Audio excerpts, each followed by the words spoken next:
শুনবেন আমাদের স্থানীয় বাংলা সংবাদ। আসসালামু আলাইকুম।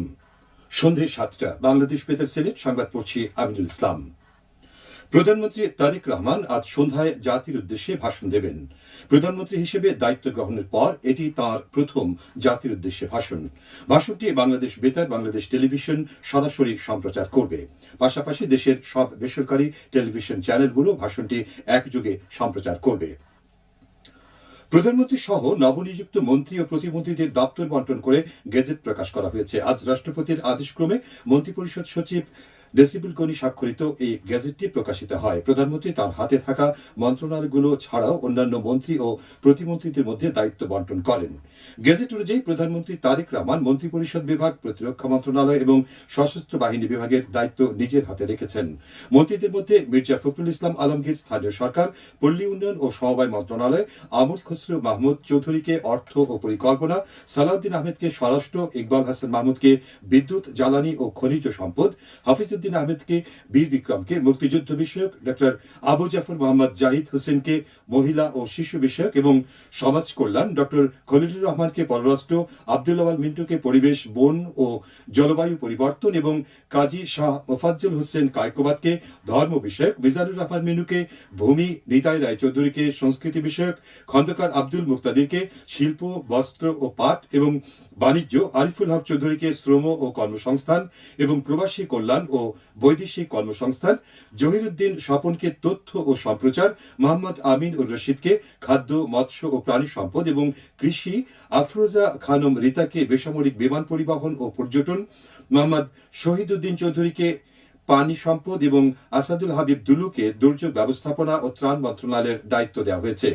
এছাড়াও মোহাম্মদ আসাদুজ্জামানকে আইন, বিচার ও সংসদ বিষয়ক, জাকারিয়া তাহিরকে গৃহায়ন ও গণপূর্ত, দীপেন দেওয়ানকে পার্বত্য চট্টগ্রাম বিষয়ক, আনম ও ইহসানুল হক মিলনকে শিক্ষা এবং প্রাথমিক ও গণশিক্ষা, সর্দার মোহাম্মদ শাখাওয়াত হোসেনকে স্বাস্থ্য ও পরিবার কল্যাণ, ফকির মাহবুব আলমকে ডাক, টেলিযোগাযোগ ও তথ্য প্রযুক্তি এবং বিজ্ঞান ও প্রযুক্তি এবং শেখ রবিউল আলমকে সড়ক পরিবহন, সেতু, রেলপথ ও নৌ পরিবহন মন্ত্রণালয়ের দায়িত্ব দেওয়া হয়েছে।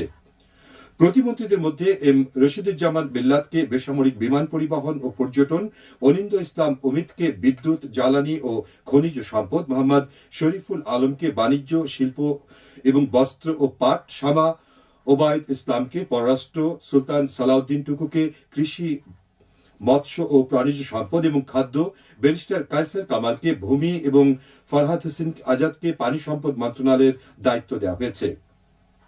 মোহাম্মদ আমিনুল হক যুব ও ক্রীড়া, মীর মোহাম্মদ হেলাল উদ্দিন পার্বত্য চট্টগ্রাম বিষয়ক, হাবিবুর রশিদ সড়ক পরিবহন ও সেতু, মোহাম্মদ রাজীব আহসান রেলপথ ও নৌ পরিবহন, মোহাম্মদ আব্দুল বারী জনপ্রশাসন, মীর শাহে আলম স্থানীয় সরকার, পল্লী উন্নয়ন ও সমবায় এবং মোহাম্মদ জুনায়েদ আব্দুর রহিম শাকি অর্থ ও পরিকল্পনা মন্ত্রণালয়ের প্রতিমন্ত্রীর দায়িত্ব পেয়েছেন।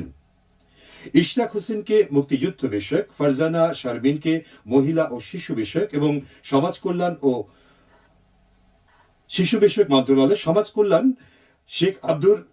শেখ ফরিদুল ইসলামকে পরিবেশ ও বন জলবায়ু পরিবর্তন, মোহাম্মদ নুরুল হককে শ্রম ও কর্মসংস্থান এবং প্রবাসী কল্যাণ ও বৈদেশিক কর্মসংস্থান, ইয়াসের খান চৌধুরীকে তথ্য ও সম্প্রচার, এম ইকবাল হোসেনকে দুর্যোগ ব্যবস্থাপনা ও ত্রাণ, এম এ মোহিতকে স্বাস্থ্য ও পরিবার কল্যাণ, আহমদ সোহেল মঞ্জুরকে গৃহায়ন ও গণপূর্ত, ববি হাজ্জাজকে শিক্ষা এবং প্রাথমিক ও গণশিক্ষা এবং আলী নেওয়াজ মাহমুদ খৈয়মকে সংস্কৃতি বিষয়ক মন্ত্রণালয়ের প্রতিমন্ত্রীর দায়িত্ব দেওয়া হয়েছে। রহমত, মাগফিরাত, নাজাত এবং আত্মশুদ্ধি অর্জনের মাস রমজান। আগামীকাল থেকে শুরু হচ্ছে মুসলমানদের বহুল প্রতীক্ষিত এই সিয়াম সাধনার মাস। আজ থেকে সারা দেশের মসজিদে একযোগে শুরু হবে খতমে তারাবিহ নামাজ। ধর্মপ্রাণ মুসলমানরা এক মাস সিয়াম সাধনার জন্য যাবতীয় প্রস্তুতি সম্পন্ন করেছেন। মাহে রমজানে সূর্যোদয় থেকে সূর্যাস্ত পর্যন্ত পানাহার ও সব ধরনের অপকর্ম থেকে বিরত থেকে আত্মসংযমের প্রশিক্ষণ নেবে মুসলিম সম্প্রদায়। পবিত্র মাহে রমজান উপলক্ষে বাংলাদেশ বেতার, বিটিভি সহ প্রতিটি বেসরকারি স্যাটেলাইট টিভি চ্যানেল প্রতিদিন বিশেষ অনুষ্ঠান প্রচার করবে। নিরাপদ খাদ্য বিষয়ক প্রশিক্ষণ ও মতবিনিময় সভা অনুষ্ঠিত হয়েছে আজ হবিগঞ্জে। জেলা প্রশাসকের সম্মেলন কক্ষে অনুষ্ঠিত সভায় প্রধান অতিথি ছিলেন অতিরিক্ত জেলা প্রশাসক মইনুল হক। সভায় রমজান মাসে পবিত্রতা বজায় রেখে পরিষ্কার পরিচ্ছন্ন পরিবেশে হোটেল রেস্তোরাঁগুলোকে খাবার পরিবেশন করানোর তাগিদ দেওয়া হয়। এতে জেলার বিভিন্ন স্তরের ব্যবসায়ীগণ উপস্থিত ছিলেন। সেহরি ও ইফতারের সময়সূচি। সিলেট পার্শ্ববর্তী এলাকার সেহরির শেষ সময় আগামীকাল ভোর 5টা 4 মিনিটে এবং ইফতার সন্ধে 5টা 50 মিনিটে। সবশেষে আবহাওয়া। রাত 1টা পর্যন্ত পূর্বাভাসে বলা হয়েছে সিলেট সহ পার্শ্ববর্তী এলাকায় আজ কোনো সতর্কবাণী নেই এবং কোনো সংকেত দেখাতে হবে না। আজ সিলেটে সর্বোচ্চ তাপমাত্রা ছিল 32.5 ডিগ্রি এবং সর্বনিম্ন 14.9 ডিগ্রি সেলসিয়াস। বাতাসে আর্দ্রতা ছিল সকালে 62 এবং সন্ধ্যায় 56%। আগামীকাল সিলেটে সূর্যোদয় হবে 6টা 25 মিনিটে এবং অস্ত যাবে 5টা 48 মিনিটে। সংবাদ শেষ হলো। পরবর্তী স্থানীয় সংবাদ প্রচারিত হবে আগামীকাল সকাল 8টা 10 মিনিটে।